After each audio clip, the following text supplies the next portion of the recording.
എന്തെങ്കിലും ഒഴിഞ്ഞ cardboard box ഇരിക്കണ്ട അന്ന് എടുത്തോ, വെട്ടിക്കോ, 2 പീസ് അങ്ങോട്ട് എടുത്തോ. നമുക്ക് ഇപ്പം ഉണ്ടാക്കും ഒരു പെൻ ഹോൾഡർ.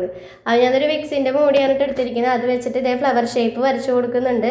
ഇതേ സെയിം മെത്തേഡ് തന്നെ നമുക്ക് അടുത്ത ഷീറ്റിലും വരയ്ക്കണം. അങ്ങനെ അതേ 2 ഷീറ്റിൽ നമുക്ക് ഇതേപോലെ വരച്ചെടുക്കണം. ഇനി നമുക്ക് അടുത്ത സ്റ്റെപ്പ് എന്ന് പറഞ്ഞു കഴിഞ്ഞാൽ കത്രിക എടുക്കുക, വെട്ടിക്കോ. പിന്നെ ഇപ്പോൾ ബ്ലേഡ് ഉണ്ടെങ്കിൽ ഒന്നും കൂടി എളുപ്പമാണ്. ആ ബ്ലേഡ് ഉപയോഗിച്ചിട്ട് നമുക്ക് ഇതേപോലെ വെട്ടിയെടുക്കാം. ഞാൻ കത്രിക ഉപയോഗിച്ചാണ് വെട്ടിയെടുത്തത്.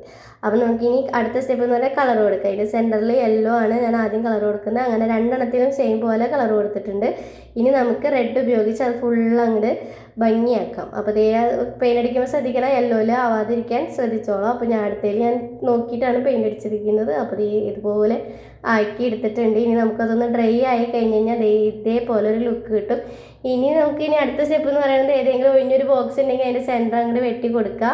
കൊടുത്തു കഴിഞ്ഞാൽ നമുക്ക് അതിനൊന്നുകൂടി ഒന്ന് ഭംഗിയാക്കി എടുക്കണ്ടേ. അതിന് വേണ്ടിയിട്ട് ഞാനൊരു ബ്ലാക്ക് കളറാണ് എടുത്തിരിക്കുന്നത്. അതങ്ങോട്ട് അടിച്ച് കൊടുക്കുന്നുണ്ട് കേട്ടോ. ഫുള്ള് അടിച്ച് കൊടുക്കുന്നുണ്ട്, ഫുള്ള് കവർ ചെയ്തിട്ടുണ്ട്. ഇനി അതൊന്ന് ഡ്രൈ ആയി കഴിഞ്ഞ് കഴിഞ്ഞാൽ നമുക്കിതേ അതിലേക്ക് ഇതുപോലെ ഈ ഫ്ലവർ കൊണ്ട് വെച്ചിട്ട് ഒട്ടിക്കാൻ ഞാൻ ഫെവിക്കോളാണ് എടുത്തിരിക്കുന്നത്. ഗ്ലൂ ഗൺ ഉണ്ടെങ്കിൽ അത് ഉപയോഗിച്ചിട്ടായാലും മതി.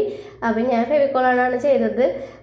അങ്ങനെ ഒട്ടിച്ച് കൊടുത്ത് ഞാൻ എന്നിട്ടൊന്ന് ചെറിയൊരു ഡെക്കറും കൊടുത്തിട്ടുണ്ട്. അപ്പോൾ പെൻ ഹോൾഡർ ഏകദേശം ഇവിടെ സെറ്റായിട്ടുണ്ട്. ഫൈനൽ ലുക്ക് ഇതാണ്. അപ്പോൾ വളരെ സിമ്പിളായിട്ടുള്ളൊരു മെത്തേഡാണ്. അപ്പോൾ എല്ലാവരും ട്രൈ ചെയ്ത് നോക്കാം. നമുക്ക് അടുത്ത വീഡിയോയിൽ കാണാം. വീഡിയോ ഇഷ്ടപ്പെട്ടെങ്കിൽ ലൈക്ക് ആൻഡ് സബ്സ്ക്രൈബ് മറക്കണ്ട. അപ്പോൾ ബൈ.